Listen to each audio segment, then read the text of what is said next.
이번 주간이 우리 설 명절 연휴가 있어서 우리 특별히 온 가족들이 함께 모이는 시간이 있습니다. 여러분 가정에 하나님의 놀라운 은총과 또 새로운 역사가 일어나기를 축복합니다. 가족 구원의 절호의 기회가 이런 명절 때입니다. 여러분 오늘 말씀을 통해서 하나님 주신 지혜와 성령 주시는 충만한 마음을 가지시고 가셔서 여러분을 만나는 오는 가족과 친지들을 구원하는 복의 통로가 되시기를 축복합니다. 아멘. 옆 사람과 축복합시다. 당신의 가정은 복받을 것입니다. 당신의 가정은 복받을 것입니다. 아멘. 한마디 더 합시다. 당신 때문에 잘 될 겁니다. 축복합시다. 당신 때문에 잘 될 것입니다. 아멘. 남을 축복한 사람에게 갑절의 복이 있기를 축복합니다. 아멘. 자, 오늘 말씀의 제목을 함께 읽겠습니다. 시작. 복된 가정이 되는 법. 네, 복된 가정을 이루는 법 주부에 나와 있는데 복된 가정이 되는 법. 제가 또 헷갈리게 해서 죄송합니다만 똑같은 말입니다. 복된 가정이 되시기를 축복합니다. 말씀을 듣고 복된 가정 이루는 법을 알고 여러분 그렇게 실행하시기를 축원합니다. 아멘. 인간이라는 여러분 단어 한번 PPT를 보십시오. 사람 인자의 사이 간자입니다. 사람은 사람과 사람 사이에서 살아가는 존재라는 것을 이 단어 자체가 말하고 있는 것이에요. 사람은 혼자 있지 못한다는 거죠. 혼자 살 수 없는 존재고 이걸 이 인간이라는 단어를 만들 때부터 알고 만든 것입니다. 인간이라는 사람이란 평생 수많은 사람과 관계를 맺으며 살아간다 이 말입니다. 여러분 어느 가정에 내가 태어나지 않습니까? 그거 내가 선택한 거 아닙니다. 꼭 나무처럼 어디에 심겨진 거예요. 나무가 발이 있습니까? 자기 말을 합니까? 심는 자에 의해서 심겨지거든요. 이 땅의 모든 나무들은 여러분 처음에 이 지구가 생길 때는 하나님이 심어 놓으신 거예요. 똑같이 지금도 우리는 어느 가정에 심겨졌습니다. 그래서 어느 집안에 장남으로 또 막내로 둘째로 셋째로 이렇게 태어납니다. 출생과 동시에 맺게 되는 최초의 관계 공동체 거기는 부모가 있습니다. 부모는 자식을 만나고 태어난 자식은 부모를 처음 만나서 인간이 되는 겁니다. 그리고 성장하면서 친구라는 관계가 형성되죠. 끝까지 친구도 없이 사는 사람은 사람이 아닙니다. 사람답지 못한 거예요. 나이에 맞게 이제 부모님 외에도 친구가 있으면 알고 처음에는 동성끼리 지나다가 성장하면 이성에 대한 그리움이 생깁니다. 하나님이 그렇게 만들어주셨어요. 이성과의 관계가 있어야 됩니다. 아무리 살았는데 이성에 대한 관심과 관계가 안 맺으면 좀 이상한 것이에요. 그리고는 어떻게 됩니까? 그래서 사랑을 하게 되고 배우기도 하다가 대학에 들어가고 또 학교 가서 직장들 구합니다. 직장에서 직장생활하면서 관계가 형성됩니다. 동료도 있고 같이 미리 들어온 선배도 있고 후배도 있고 상사가 있고 부하 직원이 있습니다. 직장생활에서 인간관계가 형성됩니다. 그리고는 이제 자기가 가정을 책임질 만한 것이 됐으니까 이제는 결혼을 하게 되죠. 결혼해서 제일 가장 가까운 한 몸이라고 성경이 말하는 부부관계가 있습니다. 남편과 아내로서의 인간관계가 어떠냐에 따라서 행복이 좌우됩니다. 그래서 여러분 그들이 행복한 가운데서 자녀가 태어날 때 처음 나는 자식으로 부모와 관계했지만 이제는 부모로서 이제 가정의 인간관계에서 자식과의 관계가 처음으로 형성되는 거죠. 그러면서 여러분 가만히 보면은 그 자녀를 키우면서 또 부모에 대한 사랑이 깊어지면서 부모에 대한 감사함이 더 깊어집니다. 그러면 나중에 보십시오. 학교를 다녀오든지 직장생활을 하든지 친구가 만나든 간에 항상 집으로 돌아와요. 돌아갈 집이 있어요. 재밌게 놀다가도 집으로 와요. 그래서 인간관계에서 제일 중요한 공동체가 어디냐면 가정입니다. 가족 공동체입니다. 공부를 하고도 돌아갈 집이 있어야 돼요. 직장생활 열심히 하도 직장에 계속 있으면 그 사람 이상한 사람입니다. 사람답지 못하게 돼 있어요. 반드시 가정으로 돌아가게 돼서 가정에서 살아가는 아내를 남편과의 인간관계가, 그리고 자식이 있으면 자식과의 부모 자식과의 관계, 또 돌아와서도 내가 부모님을 또 과의 관계와 또 형제 자매의 관계를 잘해야 됩니다. 직장 생활이 전부가 아닙니다. 직장 생활도 학교 생활도 힘을 가정에 돌아와서 가족 관계 속에서 여러분 위로받습니다. 세상에는 업적 위주로 성적 위주로 다 보지만 가정은 그렇지 않잖아요.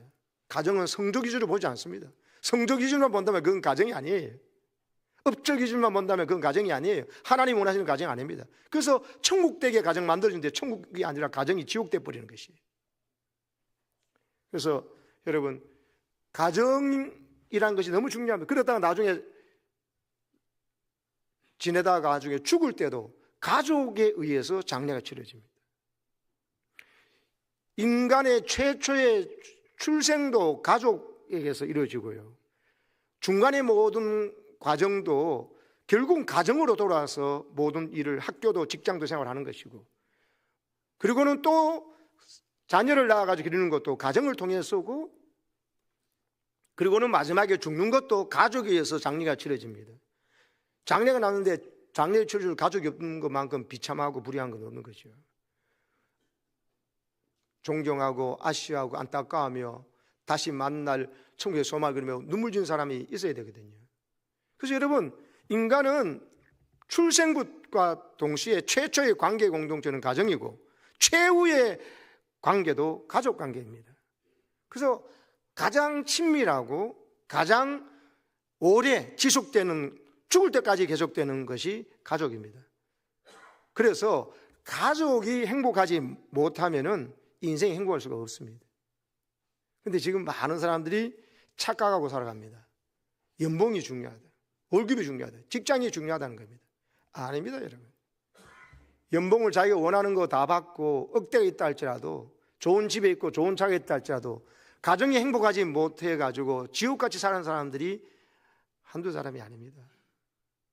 여러분, 하나님이 원래 설계하시는 가정은 천국이에요. 에덴 동산에 모든 아름답고 맛있는 좋은 여러분 나무들을 만들어 놓으셨습니다. 채소도 만들고 새도 모든 거 다 물고기 다 만들어 놓으시고 하나님 우리를 주셨는데요, 거기에 아담과 하와라는 가정을 만드셨어요. 부부를 만드셨어요.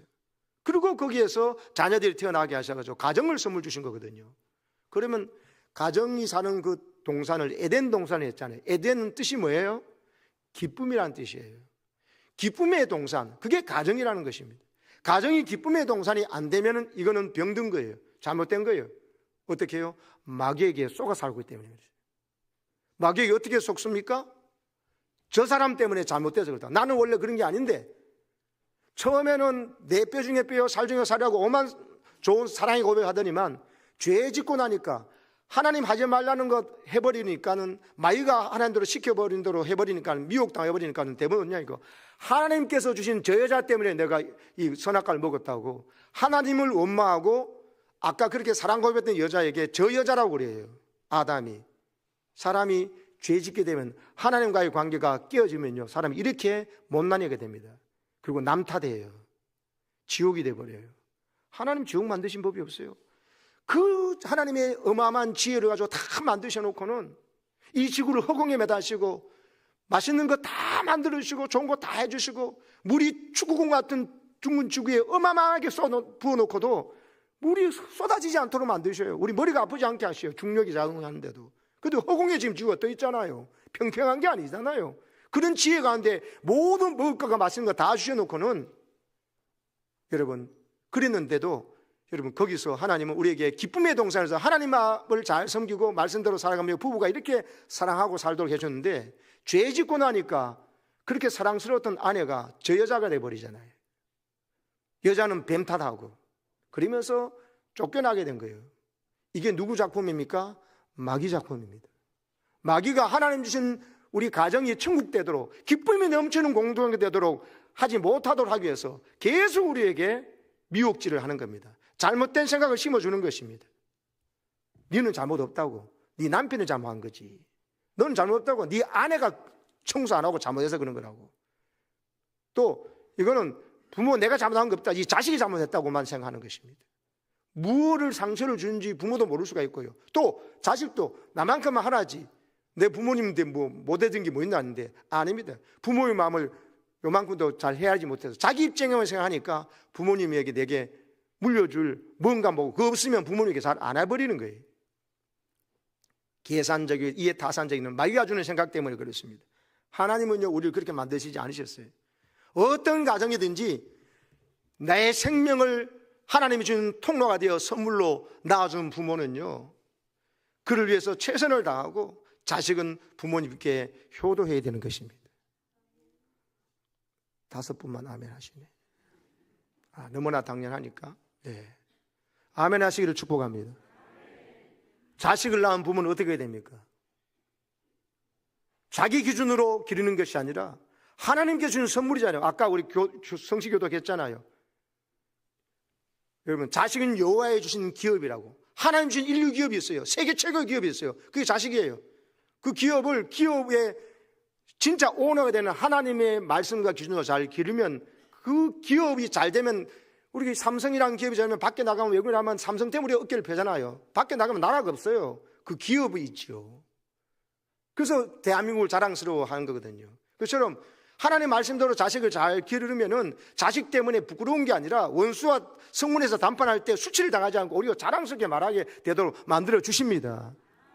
내 욕심대로 기르려면 그렇지. 하나님의 경영 원칙대로 기업을 운영하면 하나님의 기업이 왜 도산합니까? 자식 농사가. 내 생각, 내 마음대로, 욕심대로 세상과 똑같이 안 믿는 사람과 똑같은 기준으로 여러분 대학교라는 종교를 믿잖아요. 대학교. 기독교, 뭐 천주교만 있는 게 아니라 대학교가 있어. 우리나라 모든 사람이 쓰는 우상 숭배의 종교가 대학교예요. 대학교. 좋은 대학교 대학에 위해서 뭐 교회도 가지 마라. 주일날 학원 가라. 수련회 가지 마라. 학원 가라. 좋은 대학 가가지고 그때 교회 다녀도 늦지 않다. 그거 사탄의 거짓말에 부모가 속아서 자식 잘못 기르는 거예요. 그런 법이 어딨습니까? 가장 중요한 결정적일 때 어떤 선택하느냐 보면은 어떻게 기르는 것이 다 나타나거든요. 여튼 여러분 하나님의 방법대로 자식을 기르면 인류 기업이 되어서 부모의 가슴을 뜨겁게 할 줄로 믿습니다. 또 태의 열매는 그게 상급이라했어요.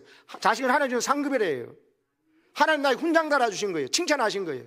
그러니까 자식 때문에 기뻐하고 감사하고 믿음으로만 길러내려고 하면은 자녀식은요 부모에게 자랑스러운 훈장이 되고 인류 기업 때문에 가슴을 펴면서 오히려 이 나라의 초청에 국민된 걸 기뻐하는 것처럼 우리는 하나님 나라의 백성으로서 기뻐할 줄로 믿습니다.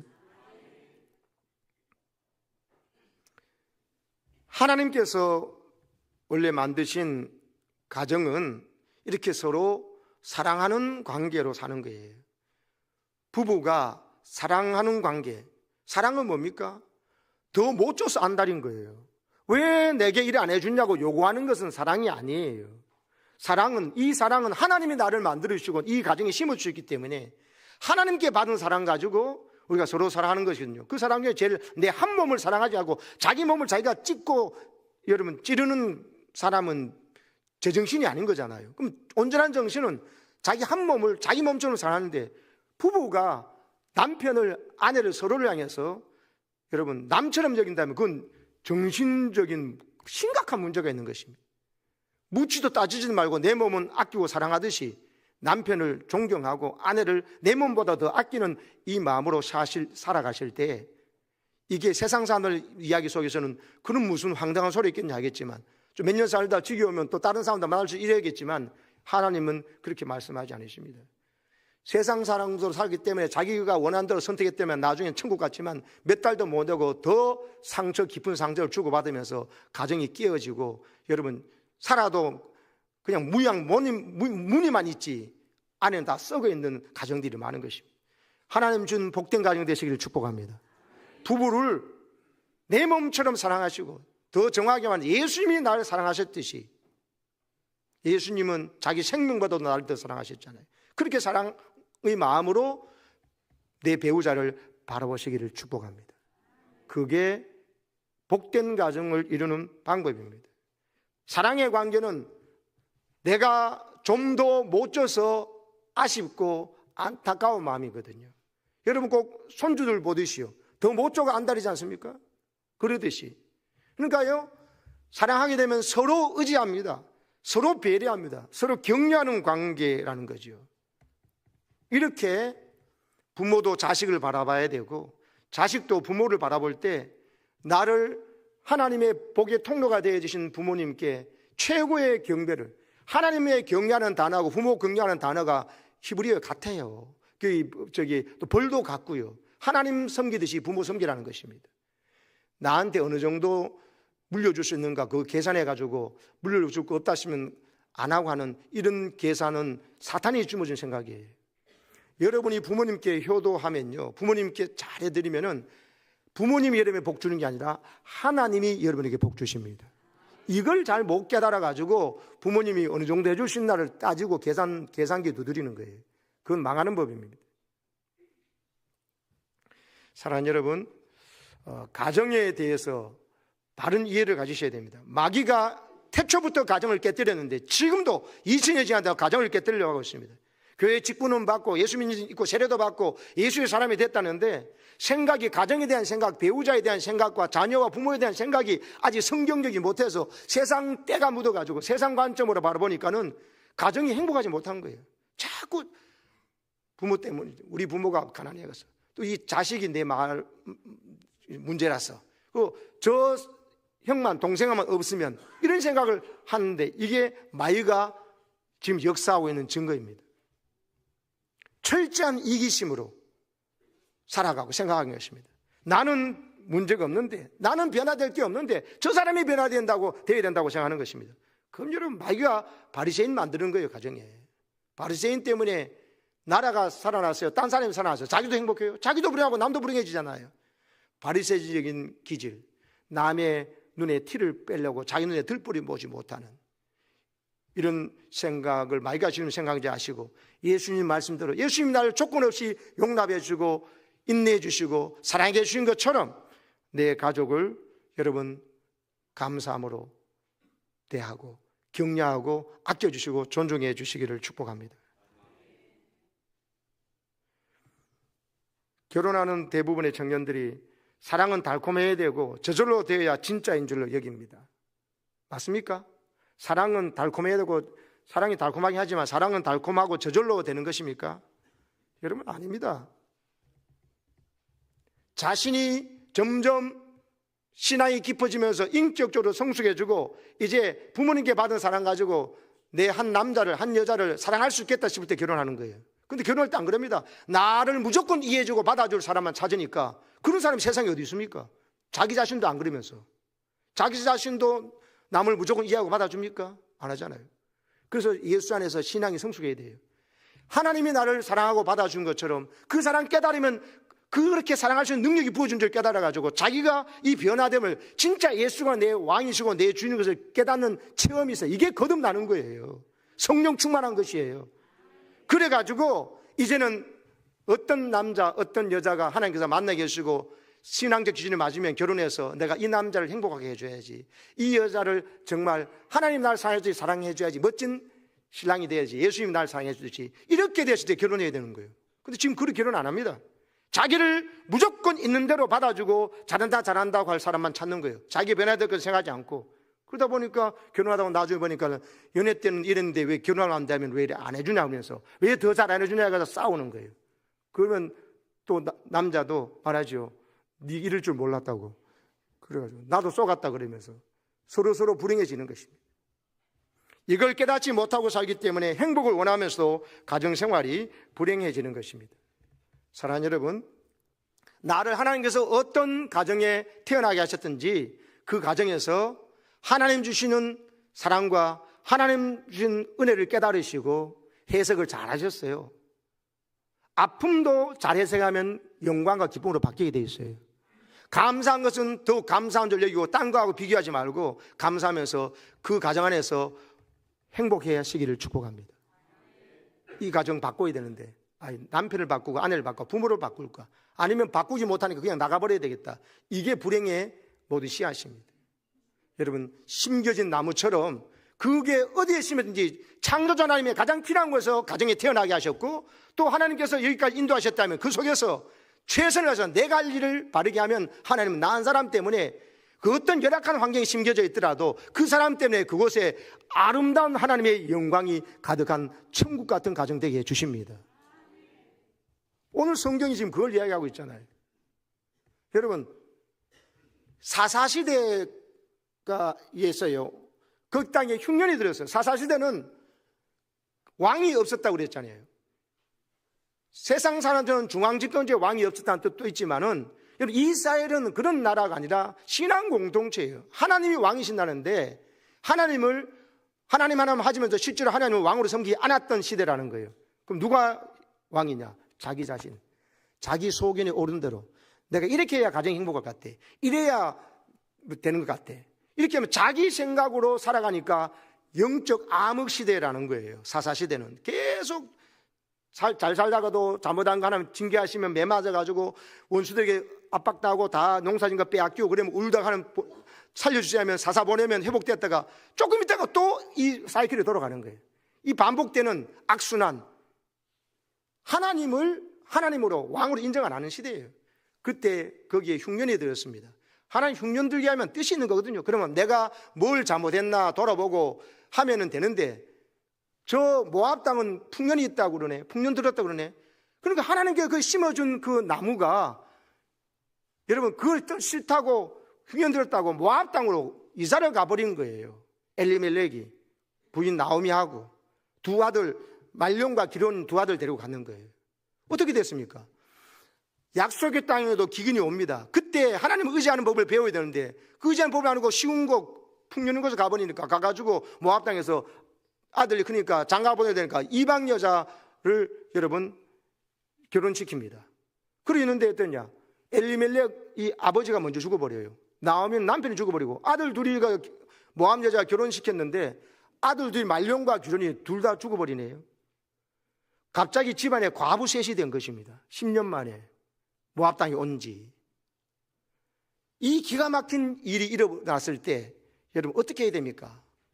해석이 중요합니다. 풍년이고 환경 좋은 곳에 쫓아다니면 이렇게 된다는 거예요.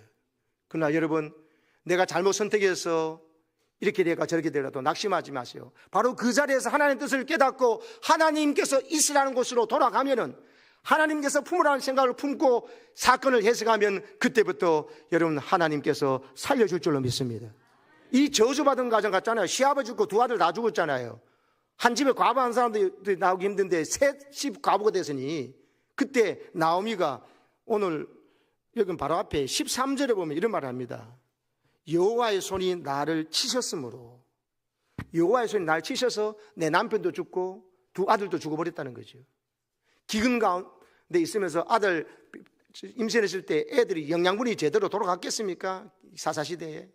그러니까 말론이란 말도 병들 다 아프다는 뜻을 갖고 있고요. 아들 이름이 기련도 소모된 쇠약한 이런 뜻을 갖고 있어요. 날 때부터 몸이 그랬다는 거지요. 근데 여러분 해석을 나오미가 잘했습니다.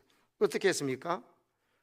여러분 하나님이 나를 치셨다. 하나님이 나를 매를 대신 거다. 생각하는 거예요. 깨닫는 거예요. 아, 내가 잘못했구나. 하나님은 그 이스라엘 그곳에 있어야 되는데 이 모압 땅은 우상 숭배가 가능한 땅이에요. 모압 땅의 우상이 뭐냐? 금오수 신이에요. 여러분 몰렉, 밀곰이라고 또도 불리는 그게 바로 금오수 신인데 정결 일식을 위해서 아들을 사람을 인신제사로 불에 태워 드리는 것이 금오수 우상 숭배의 방식이에요. 그러니까 하나님이 주시는 이 윤리의 생각에 의하면은 말도 안 되는 거예요. 그 땅에 풍년이라고 갔으니까는 영향을 받지요. 근데 놀라운 일이 생깁니다. 이 나오미가 베들레헴으로 고향 땅으로 하나님 내게 심어주는 그곳으로 돌아가겠다는 생각을 하는 이 순간 하나님께서 역사하기 시작하십니다.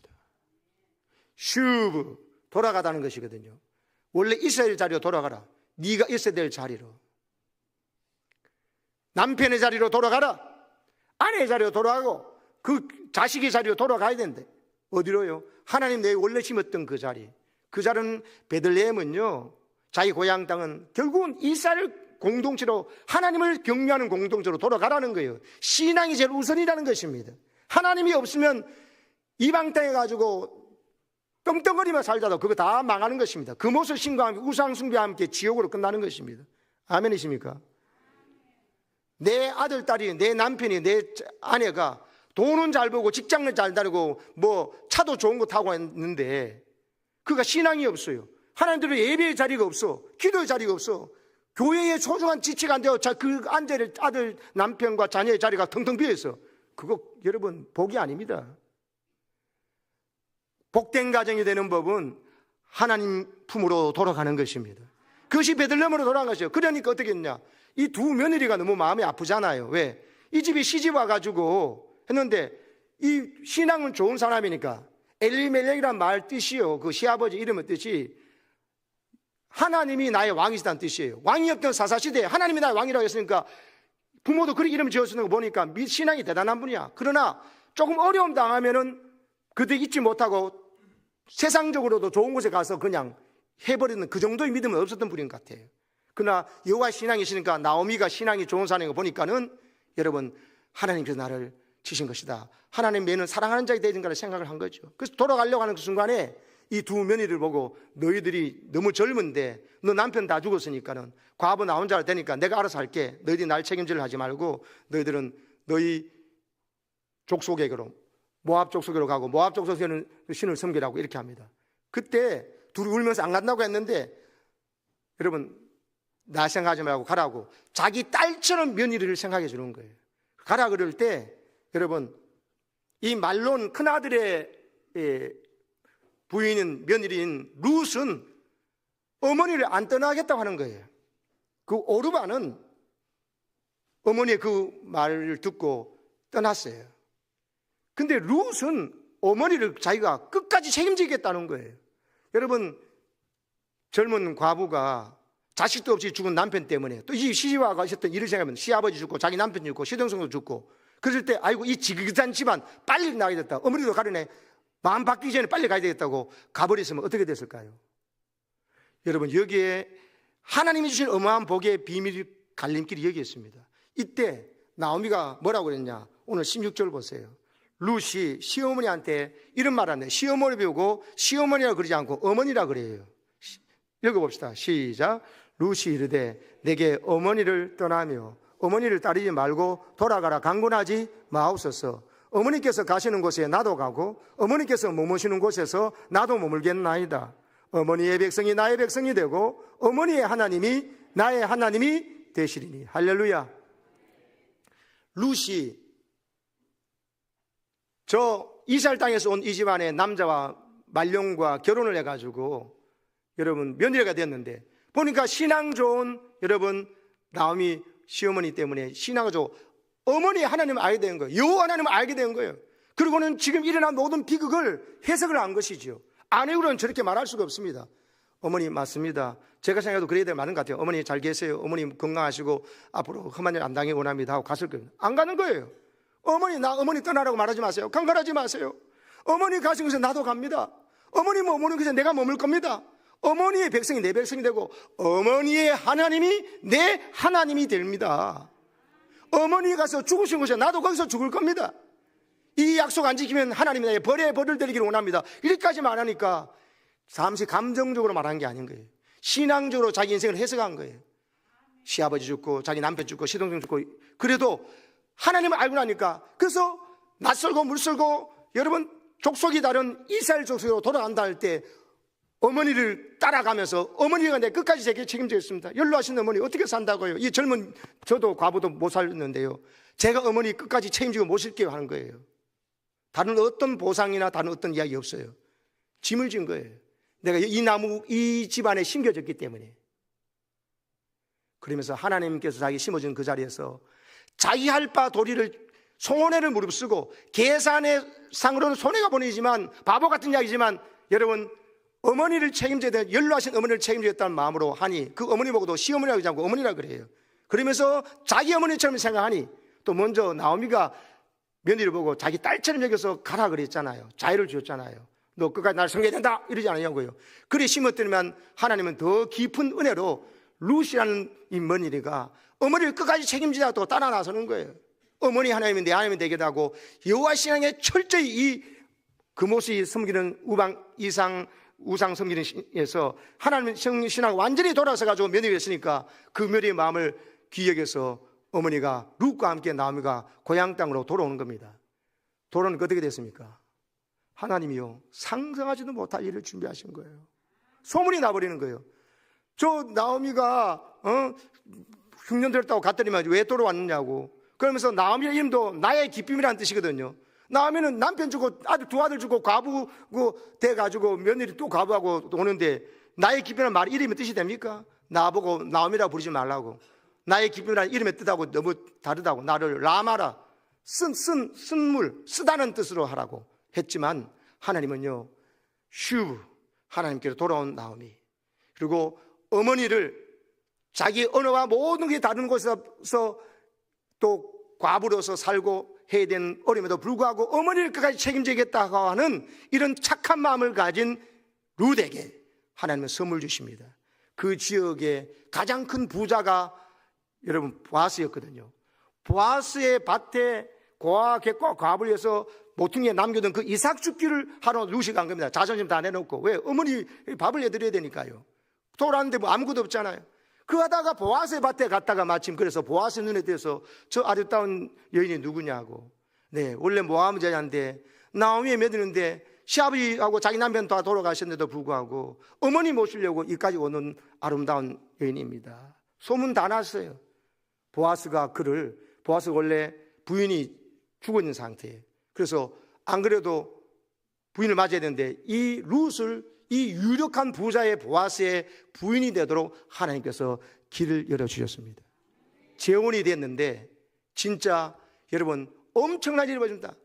보아스는 룻에게서 오벳을 낳고 오벳은 이새를 낳고 이새는 다윗왕을 낳으니라. 최고의 성우인 다윗 왕의 증조모가 바로 이 룻이 된 거예요. 이방 여자인데도 불구하고 뭐 때문에요? 어머니를 끝까지 책임지려는 그 마음에 하나님은 너는 메시아의 족보의 왕가의 족보의 이름이 되라고 하나님께서 뽑아주신 것입니다. 생각지도 않은 복이었고 보너스였고 기적이었습니다. 그냥 건강한 가정만 가도 재혼되어도 되는데 그게 아니라 가장 부자고 유력하고 신앙도 좋은 그리고 다윗 가문의 왕가의 가문에 하나님께서 조상으로 세우셨습니다. 이걸 왜 기록해 놓았냐? 룻에게만 일어난 기적이 아니라 오늘 이렇게 가정을 자기가 심겨진 그 나무 그 가정이라는 정원 안에서 끝까지 살아남으려고 그리고 거기서 모든 것을 잘 해석해서 하나님께서 내가 하나님만 믿게 된 이 복을 가지고 어머니를 섬겨야 되겠다, 자녀를 잘 길러야 되겠다, 내 남편과 아내를 잘 섬겨야 되겠다 하고 신앙 안에서만 바르게 선다면 하나님 여러분을 위해서 이 룻에게 준 이 어마어마한 기적이 복이 임할 줄로 믿습니다. 그렇게 하라고 우리에게 이 말씀을 주신 것입니다. 깨진 유리창의 법칙이 있습니다. 빈집에 어느 날 누가 돌 던져서 또 술 먹고 가는 사람이 막 돌 던져가지고 유리창을 깨버렸어요. 화가 나서 막 주먹을 춘지해서 깨버렸습니다. 근데 그 집에 주인이 있으면 빨로 유리창을 새 것으로 교체하겠죠. 그런데 어떤 집은 내버려 두면 어떻게 되느냐? 딴 사람 지나가도 유리창 깨졌는데도 사람이 인지할 때면 그래서 가만 놔두잖아요. 그럼 그 다음날 누가 가다 애들 장난삼아서 돌 던져버린다. 유리창 또 그 다음 거 깨버리고 점점 하다가 나중에 누군가가 쓰레기 버리고 그러고 나중에 누군가 하다가 급하니 거기서 소변도 보고 우범지대가 돼버리더라는 거예요. 근데 여러분 창문 하나 깨졌을 때 바로 새 것으로 가리잖아요. 그러면 다시는 그런 일이 없다는 거예요. 가정에서 일어나는 사소한 문제를 방치해 두는 것이 깨진 유리창의 법칙입니다. 나와버리면 가정의 문제는 원래 큰 문제도 터지는 게 아니에요. 사소한 문제를 방치했다가 그것이 깨진 유리창의 법칙처럼 커져가지고 나중에 보니까 시작은 아무것도 아닌 그거 빨리 유리창 가려면 되는데 그걸 놔뒀다가 피찰 미루고 뭐 문제 없는 집이 어디 있어 이러면서 문제 없는 집은 없지요. 다 있죠. 그러나 그냥 내버려 두는 거하고 기도하면서 그 문제를 같이 아파하면서 치료하는 과정 속에 기다리는 거하고는 하늘과 땅 차이인 것이에요. 하나님이 그 과정에 깨진 문제를 해결해 주려고 간섭하시는 거예요. 기도도 안 하지. 그 마음만 문제 없는 집이 어디서 그러지만 여러분 문제가 있더라도 그 문제를 하나님께 맡기고 치유를 하나님께 맡기고 기다리는 것하고 기도도 안 하고 그냥 내버려 두는 것은 방치하고는 하늘과 땅 차이인 것입니다. 천국 되는 가정이 있고 지옥 되는 가정이 있습니다. 우범지대로 바뀌어버리는 가정이 있고 여러분 날마다 웃음꽃이 피는 꽃이 만발한 그런 꽃도 될 수 있는 것입니다. 여러분, 언제나 너무 늦게 깨닫는 경향이 있다는 것이죠. 사람들은 자기 나름대로 이유가 있으니까요. 자기 나름대로의 항변이 있고 변명이 있기 때문에. 그런데 여러분, 정신 차려야 됩니다. 하나님께서요, 우리 가정을 복되게 하시기 위해서 주신 방법, 무조건 가족은 돌봐야 됩니다. 회사 때문에 바쁘다고요? 회사보다 더 중요한 것이 가정입니다. 그게 가정이 깨어지고 난 다음에 회사보다 가정이 중요한 줄 안다는 사람이 한두 사람이 아닙니다, 여러분. 자식을 만나서 대화를 하고 신앙적인 이야기해야 되는 것을 피를 잘 미루시는데 나중에 그 애가 가출을 하고 나가보니까 사고치고 있고 삶은 엉망진창이 됐다는 것을, 방탕한 삶을 살다 빠져든 걸 알고 그 애를 데려오기 위해서, 가출된 아이를 데려오기 위해서 회사도 그만두고 그동안 회사 대한 벌었던 돈 다 합의금에 치르고 그곳에 난 다음에 깨닫고 통곡하는 사람들이 한두 사람이 아닙니다. 사랑하는 여러분, 자녀와 대화하는 것, 무엇보다 신앙을 심어주는 것, 그리고 내가 믿음의 본을 보이는 것, 그리고 아내와 남편을 잡아놓은 고기라고 밥 안 주지 마시고 여러분 최대의 공경으로 존중하시고 여러분 배려하시기를 축복합니다. 우리나라가 세계 이혼율 1위라는 거 아시죠? 부부가 그렇게 깨졌다는 이야기는 엄청난 처음에 사소한 문제가 커져가지고 됐다는 거예요. 처음부터 큰 문제는 없어요. 놔뒀다가 깨진 유창처럼 법칙으로 악영향이 된 것입니다. 그런데 여러분, 부부만 깨집니까? 자식은 더 마음이 깨지는 거예요. 우리나라 이렇게 잘 살지만 가정이 깨어지고 힘든 가정이 한두 가정이 아니고, 그리고 마지못해서 살고 모양만 무리로 사는 가정도 많다는 것이, 가정을 너무나 소홀히 여기기 때문에, 가정을 직장보다 못하게 우습게 여기기 때문에 자기 심은 대로 거두는 것입니다. 여러분, 가정을 소중하게 여기시길 축복합니다. 하나님은 우리 교회를요 가정으로 부르게 하셨어요. 예수 가정이에요. 예수 믿는 가정. 육신의 부모에 의한 가정은요, 여러분 책임져야 하는 거 맞는데, 그거는 끝까지 영원히 함께 사지는 못합니다. 여러분 육신의 가정에서 전도해서 구원받아야 노아족처럼 천국에서 영원히 살지, 전도 안 하고 예수 안 믿는 가족은 지옥에 가기 때문에 같이 영원한 가족이 아니에요. 근데 교회에서 만나는 가족은, 믿음 안에서 거듭난 사람들은 영원의 천국 살 때 진짜 예수 가족이라니까요. 그래서 우리는 하나님 보고 아버지 하나님, 또 예수님 아빠라고 부르라고, 아버지보다도 친밀한 아빠라고 부르라고 가르쳐 주시는 거예요. 왜요? 신앙적 교회가 가정이라는 걸 가르치는 거예요.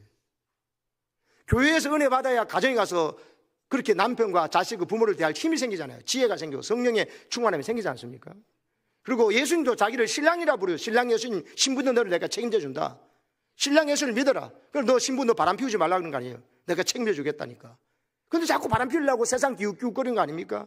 그래서 여러분, 교회라는 것을 가정이란 언어로, 아빠와 또 신랑, 신부로 관계로, 또 우리를 하나님의 자녀로 부르시거든요. 이게 뭐냐? 교회가 하나님 원래의 가정의 모습이다. 그래서 행복한 가정이 되는 법은 교회같이 말씀이 선포되고 진리의 말씀이 선포되고 기준이 되고 그 하나님을 섬기는 그 영적 질서가 있을 때 가정이 복되다는 것입니다. 가정이 가정되는 것입니다. 아멘이세요? 여러분, 그래서 여러분은 가정에, 여러분 이 말씀을 꼭 기억하시기 바랍니다. 디모데전서 5장 8절이에요. 시작. 누구든지 자기 친족, 특히 자기 가족을 돌보지 아니하면 믿음을 배반한 자요 불신자보다 더 악한 자니라. 자기 친족, 특히 자기 가족, 내 부모님, 내 자식, 내 형제 자매, 자기 가족도 돌보지 아니하면 뭐라고 했어요? 성경은 믿음을 배반한 자다. 믿음 배신하고 떠난 자와 똑같다. 또 더한 말을 합니다. 불신자보다 더 악한 자다. 불신자는 지옥 가잖아요. 지옥만 갑니까? 이 땅에서 지옥 같은 삶을 살잖아요. 이 땅에서 지옥 같은 삶을 살다가 불신자보다 더 지옥 밑바닥에 가는 사람이 누구라고요? 예수 믿는다면서도 자기 가족을 돌보지 아니하는 사람이요. 분명히 말씀하셨습니다.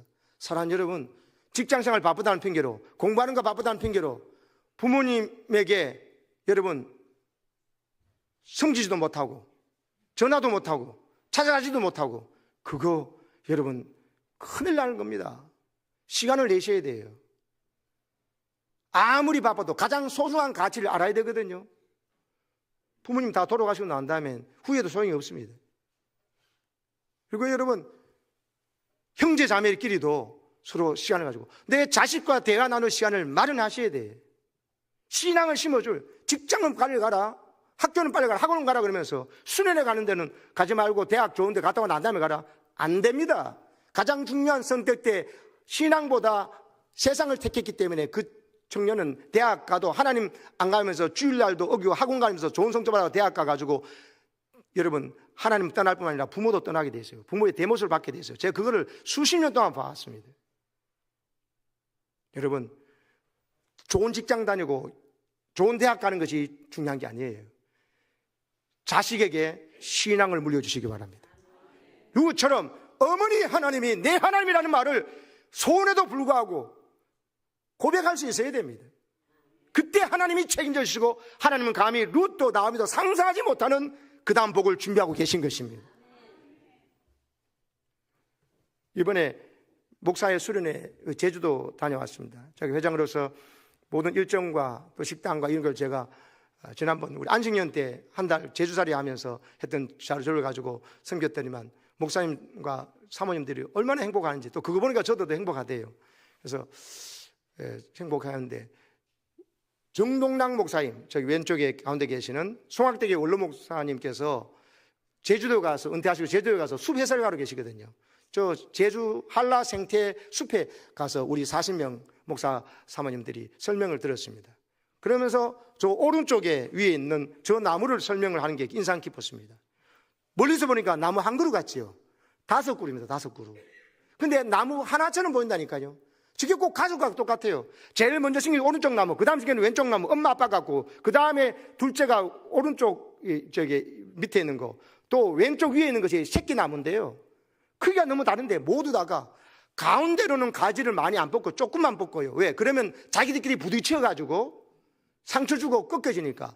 가운데 저는 조금만 하고 바깥으로 모두 다가 팔을 벌린 것처럼 다 마치 나무 하나가 자는 것처럼 조화롭게 다 자라고 있더라고요. 저게 가족의 모습입니다. 서로를 배려하는 거예요. 서로를 존중하고 서로를 상처주지 않으려고 최선을 다하면서도 쭉쭉 자기의 역할을 다해서 잘 커가는 거예요. 그래서 엄마 아빠 나무 오른쪽 위에 있는 거, 왼쪽 엄마 나무, 중간에 있는 오른쪽 제일 멀리 있는 새끼 나무까지 다 5그루가 아름답게 조화를 자라더라는 것이에요. 여러분, 조지 벨런트라고 하는 그 사람이 조지 벨런트가 아니고 자크 타상이라고 하는 이 불란서의 식물학자가 세계적인 식물학자, 생태 식물학자인데요. 나무를 통해서 우리가 시급히 배워야 될 관계의 기술이 있다고, 공생의 기술이 있다고 했습니다. 바로 저런 모습입니다. 나무는 이미 어떻게 살아야 함께 공생하는지를 알고 있다는 것이에요. 알고 있다는 것입니다. 그래서 여러분, 어떤 나무가 이렇게 자라더라는 것이죠. 너도 밤나무가 자라는데 그 숲에서 바로 옆에 나무가 병 들어가고 영양가 들어가고 쭉쭉 죽어가더라는 거예요. 근데 이 학자가 연구해 보니까는 나중에 그 나무가 살아나더라는 거예요. 분명히 그냥 죽게 돼 있거든요. 근데 어떻게 됐나 조사를 해보니 이 옆에 있는 건강한 나무가 영양분을 다 끌어모아가지고 옆에 나무에게 영양분을 뿌리를 통해서 전달해가지고 이 나무를 살려버리더라는 거예요. 옆에 나무도 이렇게 주고 해가지고. 왜 그러나 이 세계적인 식물학자가 조사해보니 이 숲을 이루는 곳에서 이 나무가 죽어가지고 구멍이 펑긋떡 나버리면 태풍이 불고 비바람으로 혹한이 왔을 때 전에는 이 나무가 살아서 함께 이 집단적으로 방어벽이 돼가지고 견뎌냈는데 이게 죽어가지고 뻥 뚫려가지고 이것으로 찬바람과 강한 바람이 더 휘몰아쳐가지고 옆에 있는 건강한 나무도 다 뿌리 뽑혀가지고 쓰러져 넘어지는 것을 안다는 거예요, 나무들이. 그래서 이 나무가 죽지 말라고 옆에 건강한 나무들이 영양분을 다 보내가지고 같이 살려내버리시더라는 거예요. 할렐루야. 나무들은 알고 있어요. 근데 왜 사람은 모릅니까? 우리도 하나님께서 가정에 심어준 나무들입니다. 교회 공동체도 마찬가지고요. 우리 가정도 마찬가지입니다.